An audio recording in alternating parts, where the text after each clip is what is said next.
వైభవ్ సూర్యవంశీ గురించి చెప్పాలి అంటే ఒక వీడియో సరిపోదు. ఎందుకనంటే ఒక చిన్న పిల్లవాడు 14, 15 ఇయర్స్ ఉన్న అబ్బాయి రాజస్థాన్ రాయల్స్ దుమ్ము రేగొడుతున్నాడు. ఒక్క మాటలో చెప్పాలి అంటే వైభవ్ సూర్యవంశీ ద అల్టిమేట్ బ్యాట్స్‌మెన్‌లా ఉన్నాడు. 280 స్ట్రైక్ రేట్‌తో అసలు 50 పరుగులు, 100 పరుగులు కొడుతున్నాడంటే ఆ అబ్బాయి అద్భుతమైన శక్తి గురించి మనం ప్రత్యేకంగా చెప్పాల్సిన అవసరం లేదు. అయితే ముంబైతో రాజస్థాన్ జట్టు ఆడినప్పుడు రాజస్థాన్ జట్టు ఓపెనర్స్ అయిన యశస్వి, అలాగే వైభవ్ గురించి చాలా మంది ప్రపంచ దిగ్గజాలు షాకింగ్ కామెంట్స్ చేశారు. మరి వాళ్ళ గురించి ఏంటో తెలుసుకుందామా? మొదటగా ఏబీ డివిలియర్స్ వ్యాఖ్యానిస్తూ ఏమన్నాడంటే, నేను ఒక విషయం చెప్పాలనుకుంటున్నాను.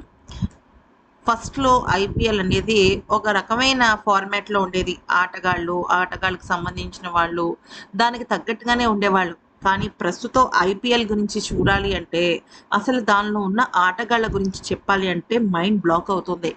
వాళ్ళలో నిజంగా ద బెస్ట్ ప్లేయర్ ఎవరైనా ఉన్నారు అంటే అది Vaibhav Suryavanshi. Wow! What a game! అసలు నిజం చెప్పాలంటే ఆ అబ్బాయి బ్యాటింగ్ స్టైల్‌కి నేను ఫిదా అయిపోయాను. చాలా బాగా ఆడుతున్నాడు. ఎంతో మెచ్యూర్డ్‌గా ఫియర్‌లెస్ గేమ్‌ని ప్రదర్శిస్తున్నాడు. అతనికి తోడు యశస్వి జైస్వాల్ ఇంకా బాగా ఆడుతున్నాడు. వీళ్ళిద్దరిని చూస్తుంటే నాకొక రియల్ బ్రదర్‌హుడ్ సిట్యుయేషన్స్, సినారియోస్ కనబడుతున్నాయి. రాబోయే రోజుల్లో వీళ్ళిద్దరు ఇలాగే రాణిస్తే మాత్రం ఇక రాజస్థాన్ జట్టుకి డోకా లేదు అంటూ చెప్పుకొచ్చాడు. ఆ తర్వాత సచిన్ వ్యాఖ్యానిస్తూ ఏమన్నాడంటే, భారత జట్టు గనక వైభవ్ సూర్యవంశీని ఈ క్షణం గనక జాతీయ జట్టులోకి తీసుకుంటే మాత్రం నిజంగా వైభవ్ ఇప్పుడున్న క్రికెటర్స్ ఇంక్లూడింగ్ మీ తను అందరి రికార్డ్స్ దాటేస్తారు. అందరి అభిమానాన్ని తనే తీసుకుంటాడు. నన్ను మీరందరూ క్రికెట్ గాడ్ అంటున్నారు. కానీ గాడ్‌కే వీళ్ళందరూ కూడా ఎన్నో విషయాలను చూపిస్తున్నారు అంటూ చెప్పుకొచ్చాడు. ఇక ఆ తర్వాత షోయబ్ అఖ్తర్ వ్యాఖ్యానిస్తూ ఎంతోమంది క్రికెటర్లు ఉన్నారు.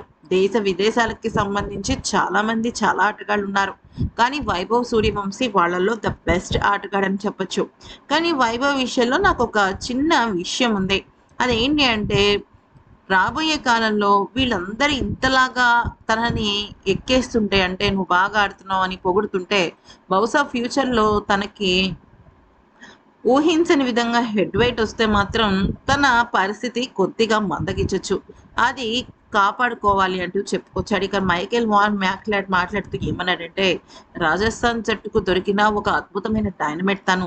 తను ఒక నిజం చెప్పాలి అంటే 15 ఏళ్ళు అలాగే క్రికెట్ ప్రాక్టీస్ చేసిన ఒక వజ్రం అని చెప్పొచ్చు. కానీ తను ఇదే కన్సిస్టెన్సీని మెయింటైన్ చేయాలి.